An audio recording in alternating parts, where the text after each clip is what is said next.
Hello, everybody, and welcome to another episode of Two Guys and a Chainsaw.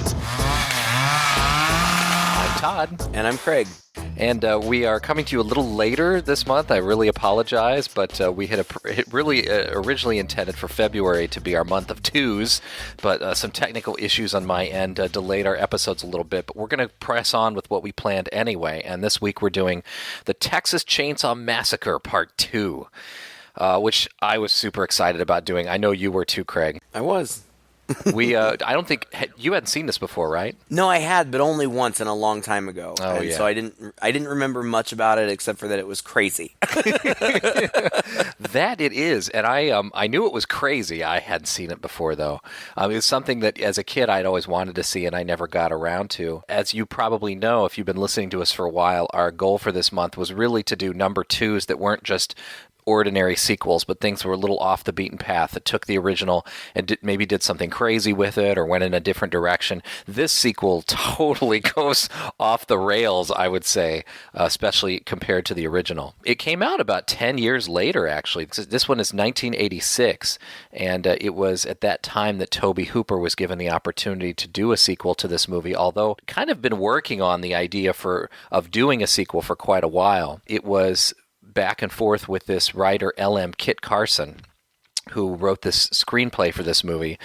The two of them just decided they needed to do something completely different with the second one, because the first one ended up being so iconic and so unique and so shocking to people that they knew that it would be really hard to top that by trying to go in the same direction. And so they took a complete left turn and made a comedy out of it. Whereas the original, we've done that on this show before as well. You can go back and listen to that. Was pretty shocking for its time.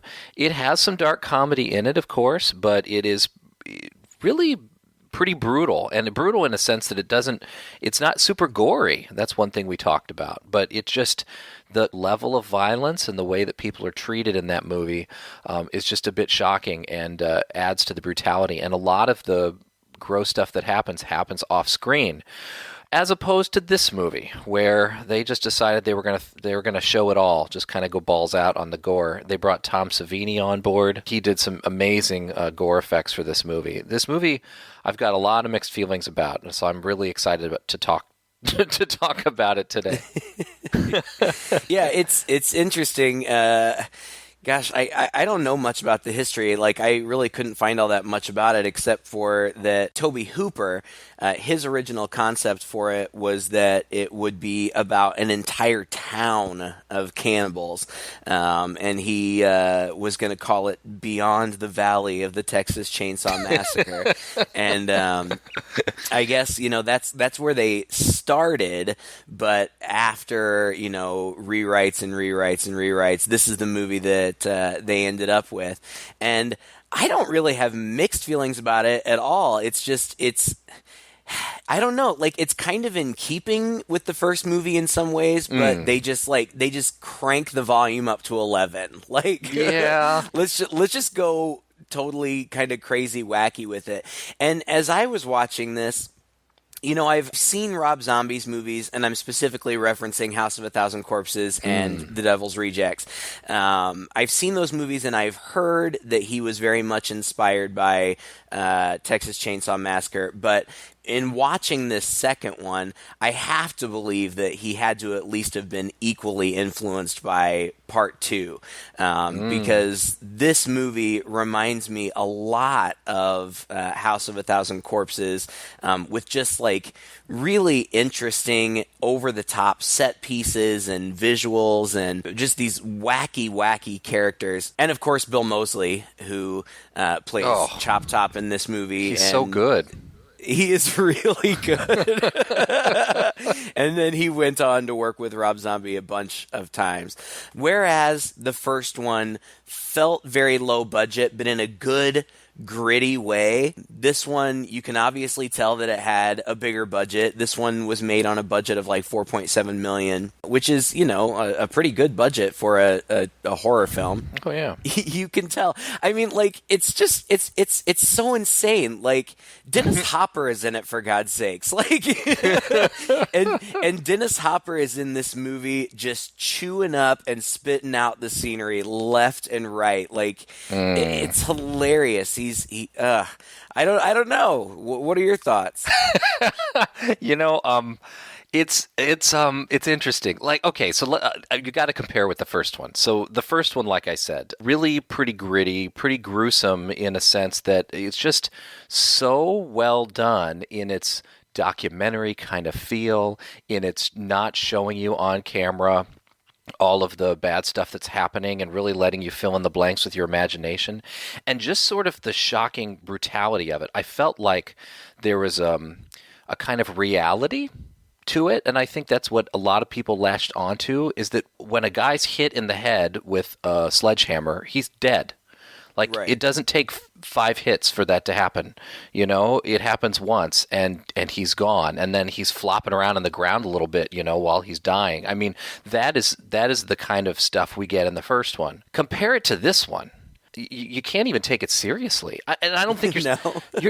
I mean, obviously people are going to say, "Well, you're not supposed to take it seriously," but there's a point. There's a point to which my mind just got a little disengaged while we were watching this movie, and I think not in necessarily a good way. Now this has a really troubled production anyway. There is a great, I don't know, Craig, if you've seen it, but there is a fantastic documentary, a series of short docs that were packaged with the DVD version that you can find on YouTube. I think it's called "It's All in the Family" or something like that. Did you find any of that or watch that? No, I didn't look at it. It's great because, when you watch this documentary, they interview most of the original people. Tobe Hooper isn't interviewed, and this was done before he died, because he died fairly recently. But Kit Carson, the screenwriters, interviewed at length. The production designers interviewed. Carolyn Williams, who plays the lead female in this. Bill Moseley's interviewed. Bill Johnson's on there. Quite a few people. And what's really cool about it is that it seems like everybody just had a blast making this movie. Not that it was easy, and not that it wasn't kind of a grueling exercise, but everybody speaks very highly of their experience on the film, and some of it because it was so stressful.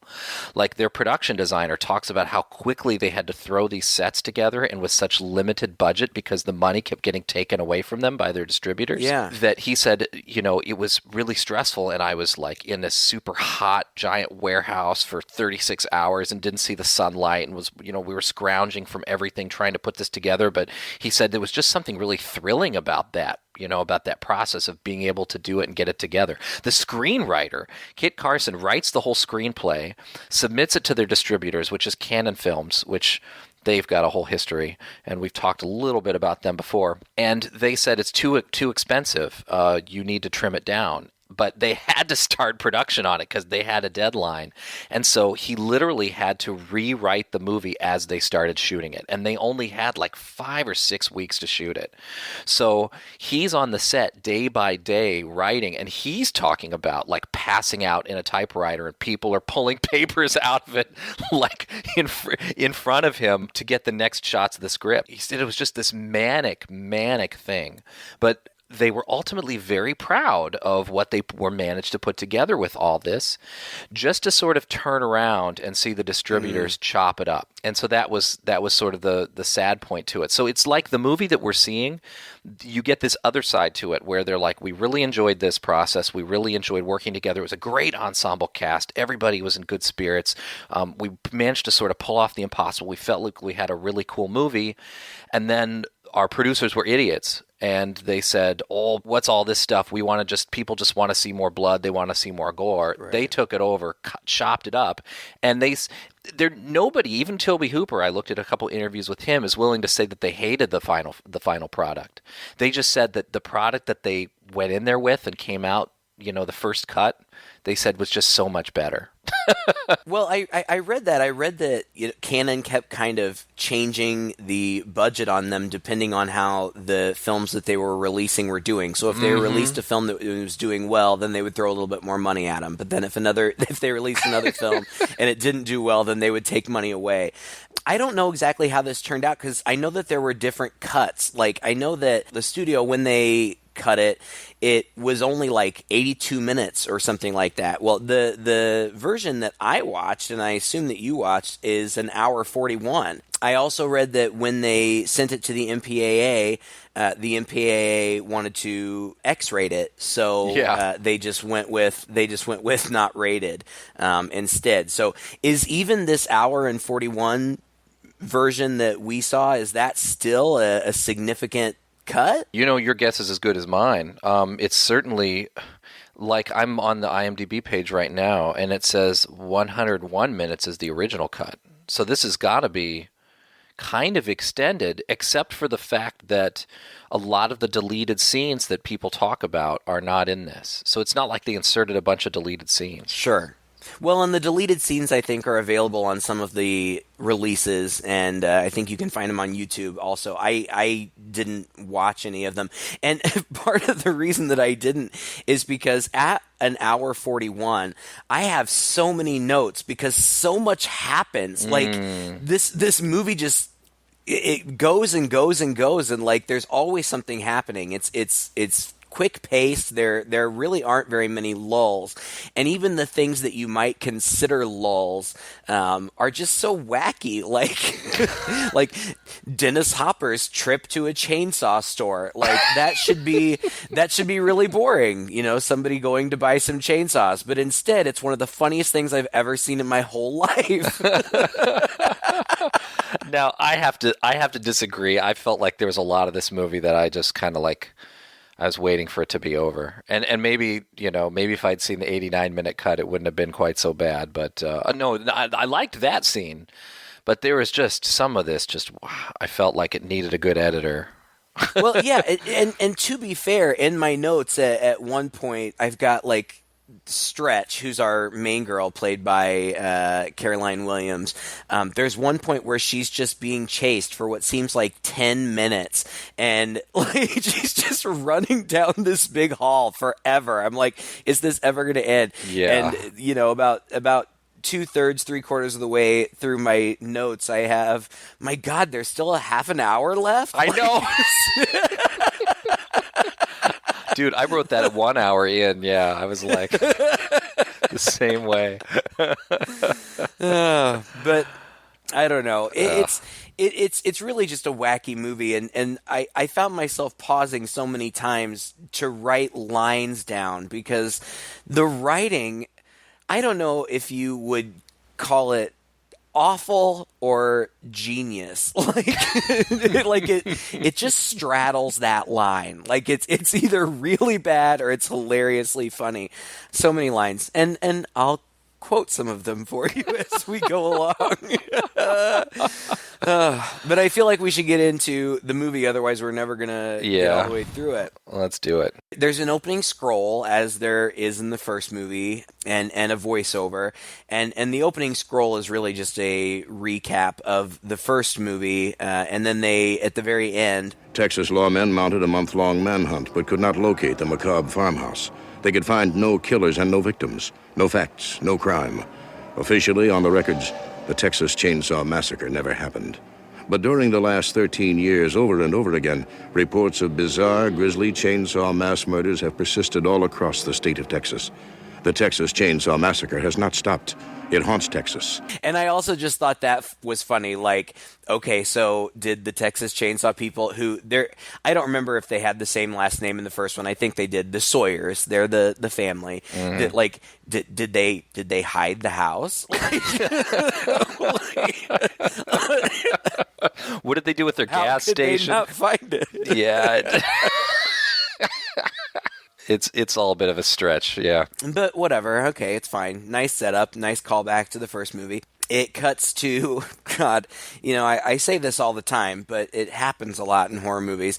Then we just get a couple of assholes driving along in a car. I knew you were going to say that.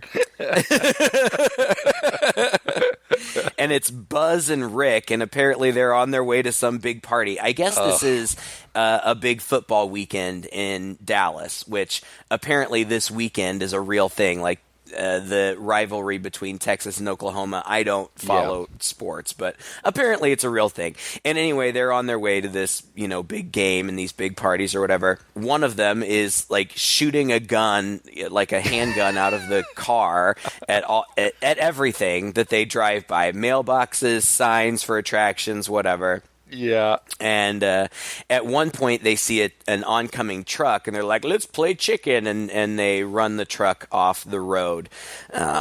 Meanwhile, they're calling into this radio station where Stretch, our main girl, is that's not her real name, it's her DJ name, but she is the host of Call-In, a request line show.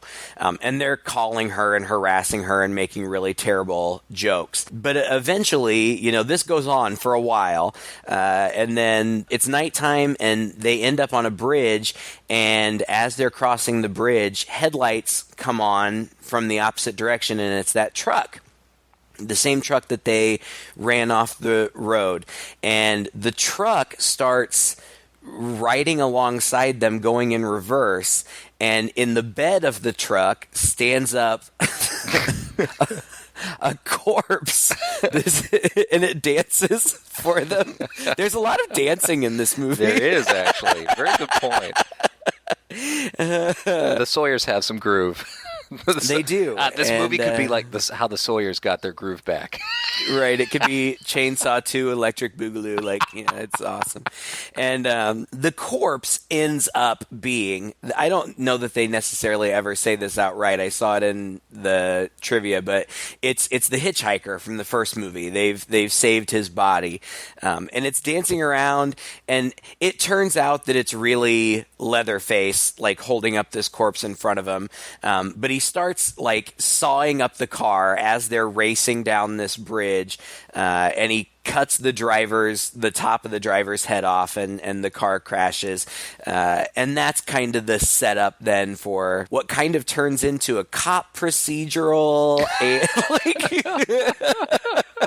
It's just so crazy. Like, it's just the wackiest movie. And that's when Dennis Hopper shows up. And God, what are you going to say? I mean, Dennis Hopper has said in interviews that this is the worst movie that he's ever been in. He's also said that about Super Mario Brothers, and I would agree with him more on the Super Mario Brothers front. Yeah. But oh my God, Dennis Hopper, I think he must legit in real life be crazy, because he just plays it so well that I can only imagine that he must be a really intense person. But his performance in this movie is something, I tell you what. It is. And it's funny because about this point where he came in, I just wrote in my notes that they're laying the Texas on pretty thick in this movie. Oh, yeah. I lived in Texas for a good 6-7 years, and I still have family in Texas. I'm pretty familiar with Texas, but I mean, from the beginning when these guys are like shooting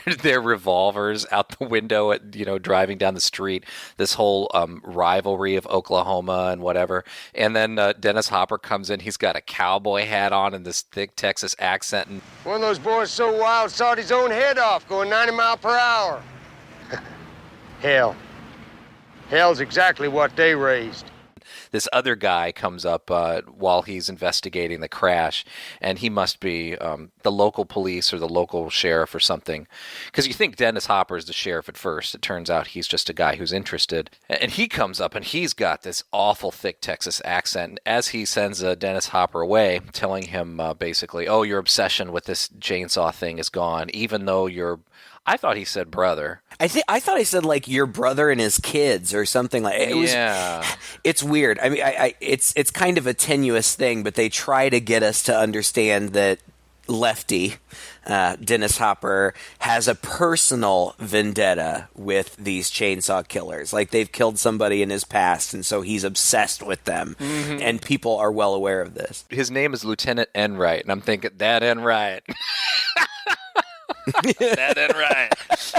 And as he sends him away, he even looks after him and says, "Remember the Alamo, cowboy." And I'm thinking, geez, come on. Like, really? But later there's a chili cook-off. So, I mean, I think they pretty much squeezed in about all the Texas they could. Yeah, the chili cook-off is great. Like, somehow, I don't even remember what it is. I guess that Lefty somehow gets it in the papers that he's looking for anybody who can help him with this investigation. So Stretch comes to him at his hotel and is like, I've got this tape, because I should have mentioned that, because this is a request line or whatever. She audio records all the requests. So she's got the whole road murder on audio cassette. She's like, I've got this tape. It's evidence. I want to help you. And he's like, nah, little lady, I don't need your help. And like kicks her out. It's like, so dumb. It doesn't make any sense. He put the ad in the paper so that he could get evidence, and she shows up with evidence, and he turns her away. It's so stupid. Yeah, he's like, no, never mind. But fortunately, in that same hotel, there's a chili cook-off going on. Same hotel. Which she's also covering. Because she's the request line lady, so why wouldn't she cover a chili cook-off? It's a small market radio station. And, yeah, it's hilarious. And then they're like, the winner is Drayton Sawyer. And Drayton Sawyer comes marching up to accept his award. And this is the only guy that reprises his role from the first movie. This is Jim Sedow, who played Drayton Sawyer, the cook, the barbecue cook in the first movie. And he's there. And it's such a goofy scene. They're like, this year, Drayton, you've got to tell the secret of that fabulously tasty chili. No secret. It's the meat. Don't skimp on the meat. I got a real good eye for prime meat. Runs in the family. And then, like, the woman host is eating the chili, and she pulls something out of her mouth. Was it a tooth? Was it a human tooth? Or a fingernail or something? Yeah. He's like, he grabs it out of her hand. He's like, that's one of those darn hard peppercorns. Oh, it's so silly. Then Lefty Enright goes to buy chainsaws, and it's just one of the funniest scenes I've ever seen. He walks into this chainsaw store, your local chainsaw store. Cut right chainsaws. And he pulls out like $1,000 in $100 bills and just like lays them down on a stump and puts his sunglasses down. And then he starts like trying out the chainsaws, but he like picks them up and he's like, okay, could I samurai fight with this?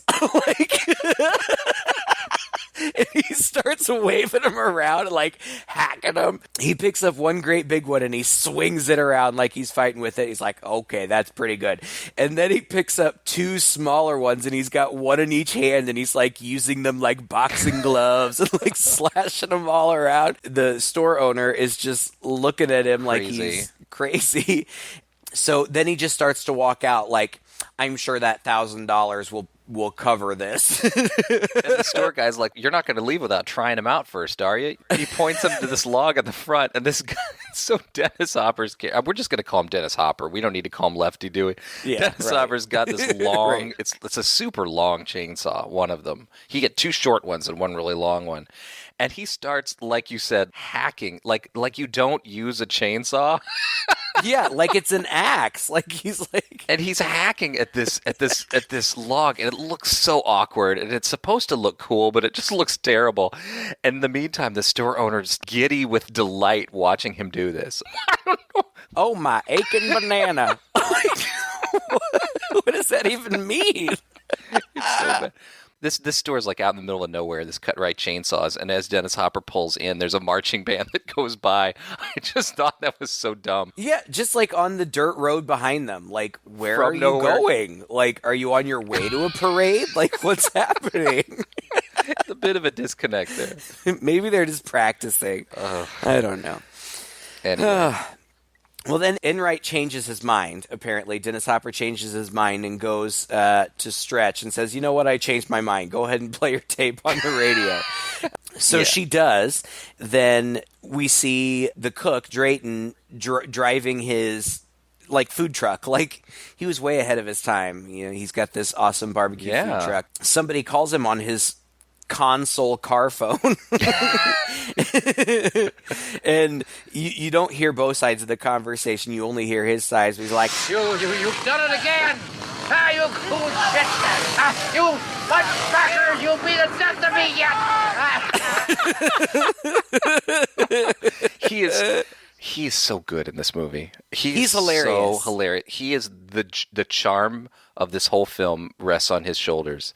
Oh, I agree 100%. I love every minute he's on the screen, and everything that comes out of his mouth is so funny. It is. I just got to think that some of it had to be ad-libbed, because he just seems to nail the delivery and all these silly little things that he says. It's so laced with profanity, but it's hilarious profanity. Well, and it's just nice to see him because he's so recognizable from the first movie, and he's the only person that reprises his role. Leatherface is played by a new actor. It was Kane Hodder. It was Kane Hodder in the first movie, and there are dueling stories about this. Kane Hodder says that they offered for him to reprise the role, but they were only willing to pay him scale, and he turned it down.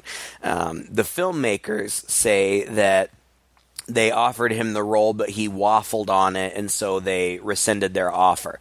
But either way, it's a new guy. Bill Johnson plays Leatherface in this movie. And the other member of the Sawyer family, who is Chop Top, played by Bill Moseley, he is supposed to be the twin brother of the hitchhiker from the first movie. And he looks like he could be. He does. He really does. He's really reminiscent of that guy. So, you know, there's callbacks to the first movie, but it's just really nice to see Jim Seedow return to his role. And he looks, I mean, this is 10, 12 years later, something like that. He looks significantly older, but it's just nice to see him back. So Stretch plays the tape, and she's got a radio technician. His name is LG. She plays the tape, and it's the end of the night. It's funny because obviously this is the 80s, and so radio stations went off the air, you know, and they play the Star Spangled Banner at midnight, and LG leaves, and she's there by herself. She hears a noise. So she leaves the broadcast room, and she goes out into the lobby, and there's this super weird guy sitting there.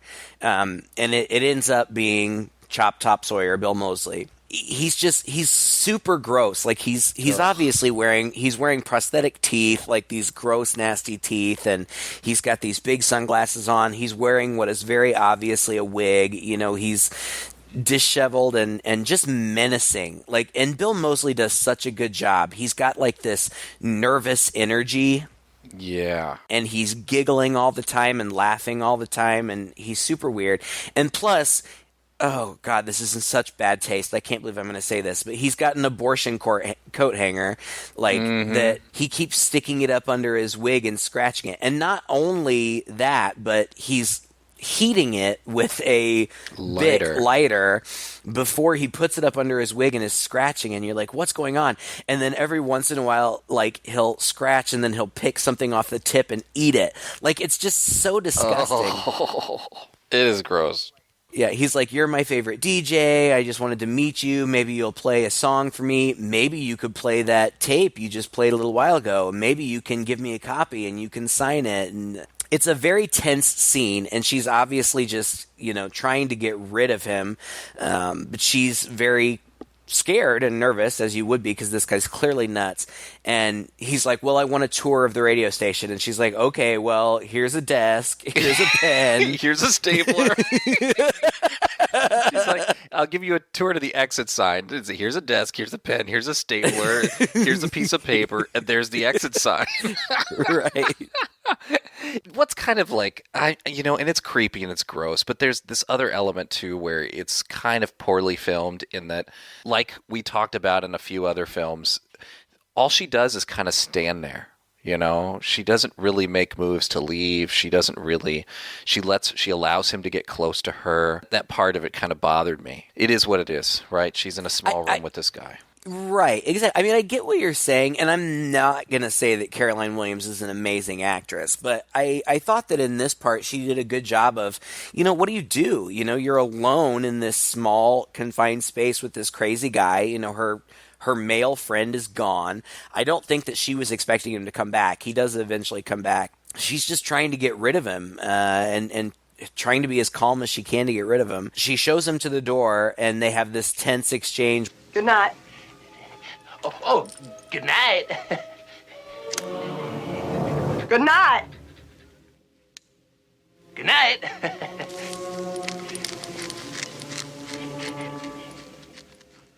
Good night. Good night. I have to say this part actually got me. Oh, yeah. She's standing in front of this doorway. I didn't see a door. It's just an open doorway into this dark room. Chop Top is like, well, what's in there? And she's like, that's the record vault. Out of the darkness comes Leatherface with the chainsaw. And it scared me. It did. It scared me too. It was a serious jump scare and very effective. I didn't see it coming. No. And just knowing that he was there lurking in the shadows that whole time is kind of spooky. Yeah. Leatherface chases her in the radio station, and for some reason they have one room that has one of those giant meat locker doors like the Sawyers had in their house in the first movie, that it's a big metal door that slides shut, and she's able to shut herself in there for a while. Yeah, and so he's kind of hacking away at the door for quite a while with his chainsaw, but of course he can't get through the metal. I've got to say this about the radio station. I say this in a future episode we're going to put up, Night of the Comet, about how radio stations in movies tend to be shown as these really awesome places, very nicely decorated and things like that. I wrote in my notes, for the first time I've ever seen in a film a radio station look actually like radio stations look. Yeah, I thought the same thing, with the carpet on the wall. Yeah, like a total dump, and it's just things everywhere and stuff stashed and stuff that's been on the wall since 30 years ago, and just they did an awesome job. And I thought they just shot this in a radio station, and it wasn't until Leatherface started hacking up the place that I realized, oh my word, they actually put a set together for this. That is unbelievable. But yeah, the meat locker door thing makes no sense, but it does make for a bit of comedy when she's in her room and you're thinking, well, at least she's safe, and then he just bursts through a wall. Yeah. like the Kool-Aid Man. He's just like, oh yeah. Comes at her. And at some point, LG, the technician, comes back. He gets killed. I forgot to mention that when Leatherface jumps out, he swings the chainsaw, and he doesn't hit the girl at all. Instead, he hits Chop Top in the head. But that's when we find out that Chop Top has this big metal plate on his head, and he was wearing a wig. And I guess the backstory is that during the events of the first movie was serving in Vietnam, and he was injured. He was shot by the Viet Cong, and so he got an honorable discharge, and he got some money out of that settlement, and that's how they're funding this restaurant business. And that's why he's back now. But it's just hilarious that Leatherface bursts out and just swings his chainsaw, and it immediately hits the very top of his head. It's just convenient. But it turns out he has a metal plate in his head. Right. Well, not just in his head, but it's visible. And that's why he was using that coat hanger. It's like he's scratching around I can only imagine that if you did have to get a metal plate on your skull like that they would graft your skin over it. So my only interpretation is that he has just scratched away at this so that the chrome is exposed, and he's eating the scabs from around. It's so gross. Oh. And he's playing it. He's playing it for comedy, and it is really funny, but in the context of all the violence, it's really menacing. Like, it's scary. Like, It is. he seems like a psycho. Like, he's a psychopath, and as crazy as his antics are, it's pretty scary. I feel like he's the scariest part of this whole movie, I think, quite honestly. He's way scarier than Leatherface, just because Leatherface... Yes. Well, we'll talk about it later, but Leatherface seems to have some depth to his character in this movie, whereas just Chop Top just seems insane, and unpredictable. Yeah. Completely. And that's why I was trying to rush past. Okay, so LG comes back and he gets murdered, and it's ridiculous. Like, Chop Top is hitting him in the head with a hammer. He must hit him 50 or 60 times, and LG is just like, he just continues to flop around like he wouldn't be dead. Like, come on, Yeah. he would have been dead after the third hit at least. But anyway, they quote unquote kill him. He wakes up later, completely inexplicably. So then Leatherface breaks through the wall where Stretch is, like the Kool-Aid Man. And then there's this really weird scene. And I don't know how I feel about this, because I really feel like I've seen all the movies. I don't remember part 3 at all. Part 4, which was Next Generation. I remember Matthew McConaughey and Renee Zellweger. I remember them, and I remember their performances, but I don't remember the story that much. But I really feel like they kind of neuter Leatherface in this movie. And maybe it was an attempt to give him more humanity, but the Leatherface from part 1 was just this juggernaut killing machine. Like, that's just... that was what he was. Yeah. And in this movie, he breaks in and, like, he's swinging his chainsaw around. I have to say that my absolute, without question, favorite part of this movie is... I know what you're going to say. It's the chainsaw shimmy. Yeah. Is that every time he breaks into a room, he holds his chainsaw up above his head and does a little shimmy dance. It's so funny. It really is. Oh my God. I had to, as I was talking about this with my partner last night, through my laughter, I had to get up and demonstrate the chainsaw shimmy.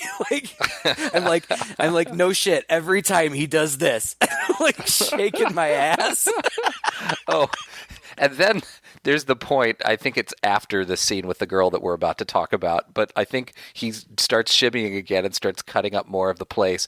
And before he leaves the room, he points himself directly at the camera and just does these pelvic thrusts with his chainsaw toward the camera, 3 or 4 times, like Ace Ventura, before he leaves the room. It gets pretty ridiculous. It's clearly supposed to be innuendo. Like, the chainsaw is clearly serving as a phallus in this whole scene. And for sure. It's so weird.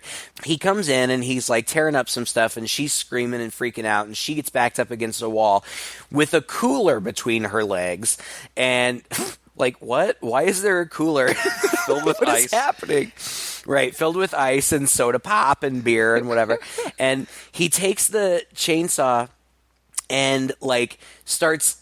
He just puts it in the cooler. I don't really plunges it in there. Yeah. So liquid is just spewing all over her face, and she's screaming. And then she's like, "No, no." I don't even. He stops, and there's this whole exchange where she's like, "Are you good?" How good are you? Right, how good are you? Oh. It's like she's trying to seduce him. And so then he takes the chainsaw and runs it all, and this is very long, slow sequence, runs it all the way up her leg and all the way up her thigh, and is nuzzling it at her vagina. And she's like, "Oh, so you're really good." She's apparently also an amateur psychologist. I don't know. But anyway, she seduces him enough into thinking that she's his girlfriend or something, so he doesn't kill her. And he goes out, and Chop Top is like, "Did you take care of her?" And he nods. Leatherface never talks, but he does communicate through nods and gestures and things. Shimmies. And shimmies. And so they leave. And then, okay, so up until now, all of this has been like, okay, like it's different than the first movie, but it's kind of a logical progression. And then this is where I just kind of started to get mad because she runs out after them. And she's like, damn it, Lefty, where are you? You're late. Like, she'd been waiting for Lefty to, like, show up and save the day, Dennis Hopper to save the day or whatever, and he hasn't gone there. And she's like, they can't get away. They can't get away. And she starts following them. I'm like, you are the biggest fucking idiot I've ever met in my life. Like, call the police. Like, they're driving a blue pickup truck with a huge American flag painted on the gate of the like, come on, like this wouldn't be hard to find. Well, and she follows them to this abandoned amusement park, Texas Battleland, and again, also not hard to find. I'm pretty sure you could search through the woods with your police high and low, and you would find this, as opposed to the cabin from the first movie. It's big, and it's big fake mountains or whatnot. And they drive this car in and through, and so she stops her truck and gets out, looks left and right from behind a tree, and walks in after them. It's so dumb. It's so dumb. Mm-hmm. Then there's another car that shows up, and so she starts running from it, and it turns out that it's Dennis Hopper, who comes out and basically admits, yeah, I did use you as bait. Just says that to her face. And they don't have much more of an exchange before the ground opens up beneath her, and there's a trap she door. She falls into a pit of hell, like like it's illuminated from underneath, which she hadn't noticed before. Oh my god, it's just so silly. Like she literally falls into this pit. Like, what is happening? Yeah. And then Dennis Hopper's like, "I'll help you," and so he grabs something to help her. And it's a human arm, like reaches it out. And he's trying to pull her out. And then, oh, come on, wait, hold on. I wrote this down because it was too good. When he can't get her out, so she falls into the hell pit, and then he tries to pull her out, and then she falls down a shaft, down a slide, into a pile of human bones, through another floor, into like some kind of dungeon.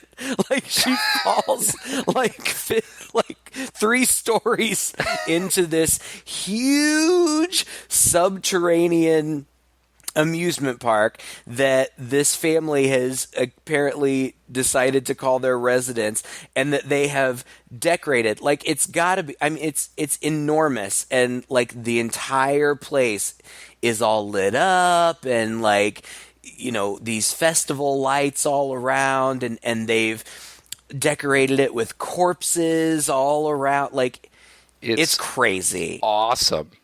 And it is. It's an amazing set piece. It's huge. It's a great set piece, but it's so silly. And this is the point where you're like, you know what? Good for you for just going for it. Like, if you're going to go balls to the wall, just go for it. You should see some of the interviews with the set production designers, because they talk about this quite a bit, about how they were able to throw this together and what they used. And they were like literally scrounging for garbage. They got these giant tubes, and they're putting them together. They went to bone yards and got bones. They said did just truckloads of bones, and then truckloads of lights and lamps and things to stick in there, because the script called for, like you mentioned earlier, this long tunnel that she ends up running down, and the production designer's like, how in the world do I light this thing? It was like a quarter of a mile, this tunnel is. I believe it, because it took her half an hour to run down. It took her forever, right? And he was like, but I got this idea, like, well, maybe they're just pack rats, and so we're just going to get all of the freaking lamps available in all of the Texas pawn shops and junkyards and whatever, and they literally went out, got huge truckloads of these things, strewn them out there throughout the entire set, and rewired them all for lights, and that's how they lit the set, for some of these, especially for some of these difficult parts that would have been impossible to light otherwise. It's so ambitious. It doesn't make any sense, but it is so ambitious. And it doesn't make sense because, I mean, think about it. It kind of changes the character of these people anyway. I mean, they were part of the charm of the first movie a little bit was the fact that they were these sort of backwoods hillbillies without any money. And they just wanted to be left alone. Mm-hmm. And now they've got this giant underground palace, and they're suddenly pack rats, and they apparently have all this money and this business they're running and stuff. And it lends a bit of a different tone to it, you know. And I think it's supposed to be funny. Maybe he's trying to make some commentary. They constantly refer to this as a satire, but it's really hard to see what they're satirizing at any one given time because it's just a mishmash, a blender worth of things in this film. You know? Yeah. But it's cool to look at. It is. It's really fun to look at. And this is the part especially where it really made me think of House of a Thousand Corpses, which I haven't seen in a long time. But I know at some point the heroine from that movie falls into a subterranean lair. Of course, in that movie, it's much darker and more grotesque. But then a whole bunch of stuff. Like, again, we're probably only about halfway through the movie. So a whole bunch of stuff happens down here. But it's really just it's a lot of Dennis Hopper running around by himself with his chainsaw, like trying to tear this stuff down. And I can only imagine that they probably had Dennis Hopper for a week, and they're like, we've got to get all your stuff filmed. So you're just going to run around this set and tear stuff down for a while, and that's going to be you in the last half hour. It's kind of dumb, too, because he's cutting these supports. Supposedly he's trying to tear the place down. Every time he cuts the support, like nothing, a little dirt falls on him, and that's it. Thinking these supports that he's cutting can't be holding up much because it's doing absolutely nothing to the building. Yeah. And he's apparently, like religious. I don't even know. Oh, Lord. Help me beat this stranger that walks beside me and takes away my strength. Lord, you show me the end. Show me what I fear, so I don't fear it no more. It's the devil's playground.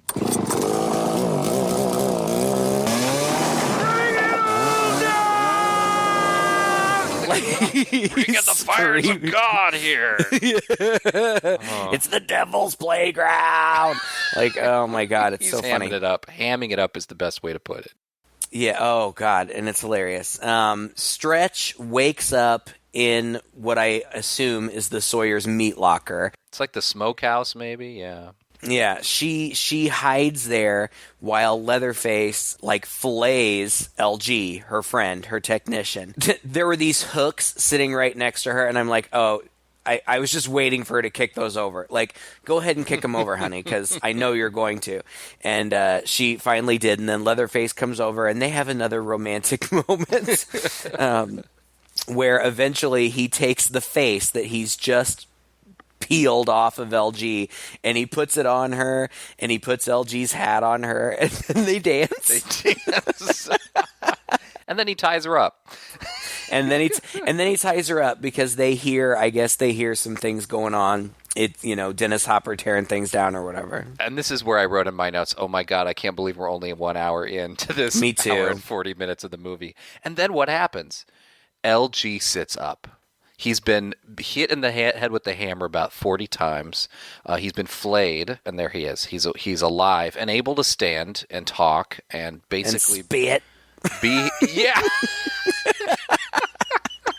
Hey, they're putting all the Texas in here. I'm telling you. And this is, again, like I said earlier, I just kind of, at some point, I really kind of turned my brain off. And this is it. I'm like, okay, if LG is still alive, then what are the stakes in this movie? I know. And he sits up and he's got no face. And I have to say that the makeup, Tom Savini did a great job. The makeup and the gore effects are fantastic. But he's got no face and he's flayed. He's like, don't be scared, darling. And then he looks at himself. He's like, I guess I'm falling apart on you, honey. And then he cuts her free, and then he dies. So she puts his face and his hat back on him, and she's like, LG, I love you. But it's played like she's confessing her long secret love for him. Right? It's really dumb. Really dumb. And then she runs around like it's this great big huge enormous lair, and she decides that she's going to dart around in plain sight of everybody. Yeah. Like, Oh my god. it doesn't make any sense. Leatherface chases her through a tunnel for 5 minutes. A cave-in stops them, and that's Dennis Hopper. Leatherface does the shimmy a little bit. He has her cornered, and then they do this deal where she plays psychologist on him. Okay, what? Are you pissed off? What about me? Listen, this is not going to work out. I'm trying to be open with you. It's nobody's fault. I just can't do this. Yeah. She's running and screaming, and then when she's blocked, she just turns around and says, "All right, let's talk about it. What, are you pissed off?" And I know that this is supposed to be funny, I know this is supposed to be part of the satire that's put into the script, but I just think the way that the whole thing plays out, it just comes across as really stupid. It wasn't skillful satire, I don't think. No. It's really clumsy. If it's satire, I don't know what they're satirizing, but I don't know. I guess I was just on board. I was just on board for the silliness, and I was laughing. Like, at those lines, they're so stupid. I was laughing, and it was fun laughing. Like, I think they were in on it. You know what I mean? Like, for sure. They knew how stupid it was. Well, and I think there's some stuff missing here, too, because the people involved, if you watch these interviews, they talk about how the original movie was written, it was all about family. It was about this family. It was about Dennis Hopper losing Franklin, which was I thought it was his brother, but I guess it's his nephew. And then this was cut out of the final cut, but it was a part of the script and a part of what they shot. Stretch was supposed to be Dennis Hopper's illegitimate daughter. Yep. So, according to the makers of the movie, they had a more powerful message here, and a very strong thematic element to the whole movie that basically underpinned the film, they said, was this whole commentary on family and what is it like to be family and all that. And I could see, I guess maybe these are just the little bits of it, that we're getting. Yeah. That because they don't really have a base anymore to go on because of the editing or whatever, that it just comes off as really dumb and really out of left field. Yeah. Yeah, and it is. I mean, it is really dumb. I still had fun with it. Yeah. But it is, it's dumb. And then the cook and Chop Top show up while she's trying to talk Leatherface down or whatever. They're like, "Oh, Bubba's got a girlfriend. And the cook is like, "Ah, well, you discovered sex. I wish you would have just come and talked to me about it." And he's like, you got one choice, boy, sex or the saw. And the saw is family." Which is a great line, and I'm pretty sure they used the saw is family as the tagline for the third movie. Yeah. But anyway, Chop Top knocks her out, and then we have the dinner scene, which, aside from the difference that this has an amazing, huge set piece, is exactly the same as the dinner scene. It really is. There's like no difference at all, down to her ending up with her head in a pan and Grandpa being wheeled in again, except this time Grandpa has so much better makeup. Again, he's attempting to throw the hammer at her and completely missing every time until he hits her like once or twice. And once again, she should be dead, but she's not. Right. But once she's unconscious, then Lefty shows up singing hymns. Boys, you never should have been doing this. Who sent you? Those sissies over at Del Mar Catering? That chicken shit burrito man butts? I don't care who sent you. I'm the Lord of the Harvest. I don't even know what that means. And then it becomes Errol Flynn Robin Hood is what it is. Yeah. With chainsaws. With his really long, tall chainsaw. And once again shows he has no idea how to use a chainsaw. And he and Leatherface go into this fencing duel, up to the point where they even leap on top of the table and they're fencing on top of the table. It's funny. It's actually really funny. And that part I thought was pretty brilliant. Even though you can tell like the saws aren't even going Like, No. Yeah. you could hear the sounds of it, but you could see those chains aren't moving. That's kind of disappointing. Drayton is underneath the table at this point, and he just basically decides to cheerfully give up. Oh, well, I guess I always needed to lay it down at one point, so Yeah. he digs into that corpse that they've had kicking around from the very beginning and pulls out his backup plan, which is a grenade. He pulls the pin out, squeezes it, and drops it just at the point where I think Lefty gets it over on Leatherface. He's actually stabs him through with the chainsaw, and that is a cool bit. It is, but it's so stupid because like he totally impales him with it. It goes entirely through his torso, so it's in one end, sticking out the other, and Leatherface is still just flopping around. Fighting.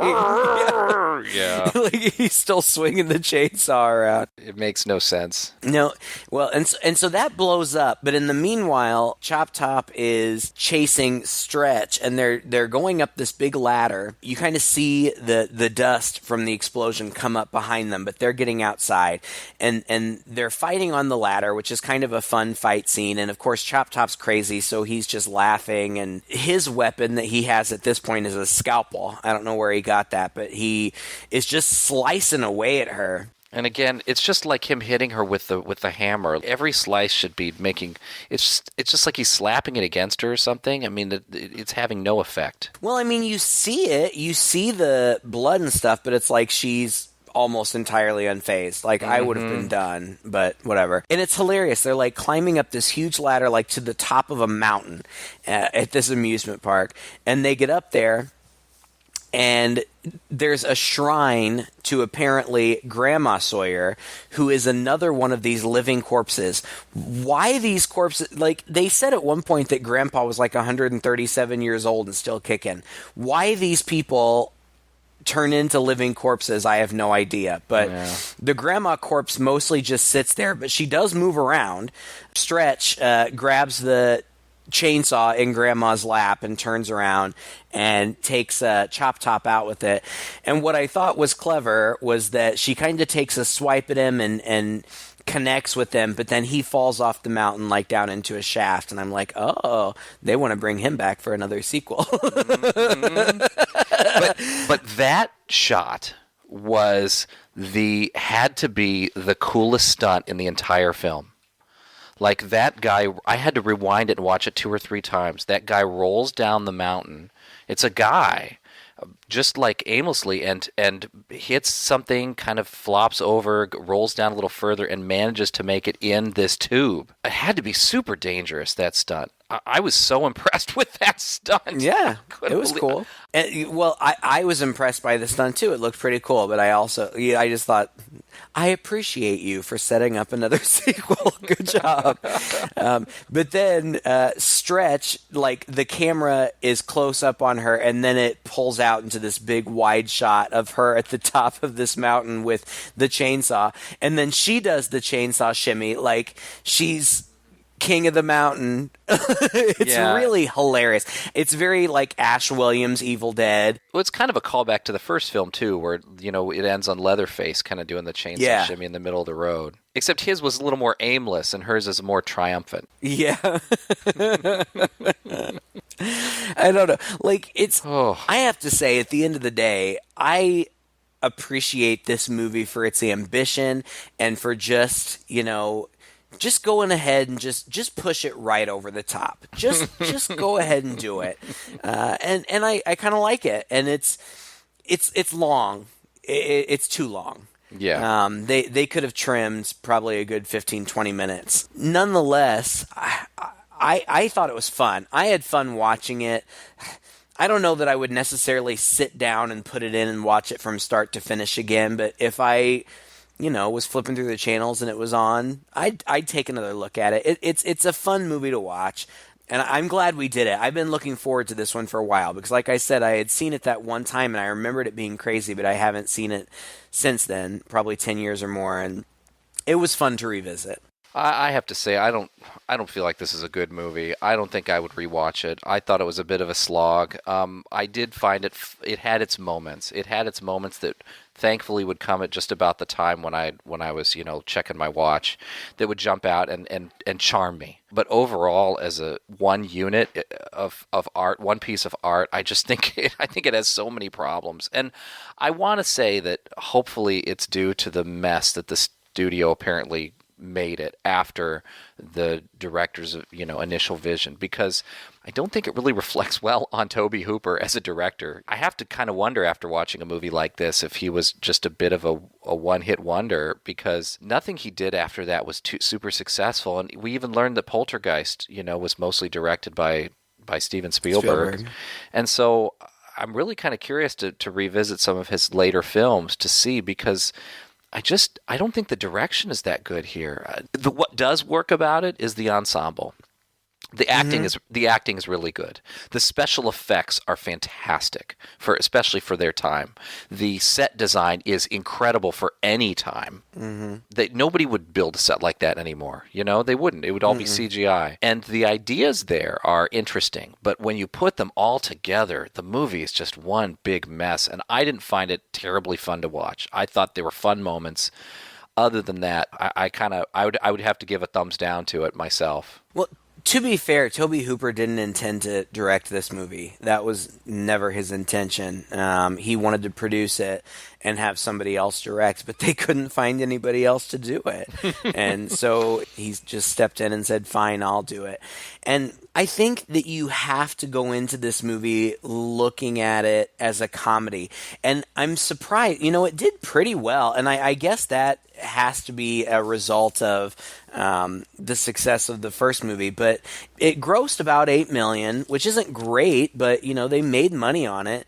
And the franchise continued. But I just feel like if you don't go into it knowing what you're getting into, I could see how you could be terribly disappointed. But if you go into it thinking this is a total change in direction and it's really more focus on the comedy, Tobe Hooper says, whatever, the first one had a lot of dark comedy in it too. People were just so shocked they overlooked Didn't notice it. Yeah. Right.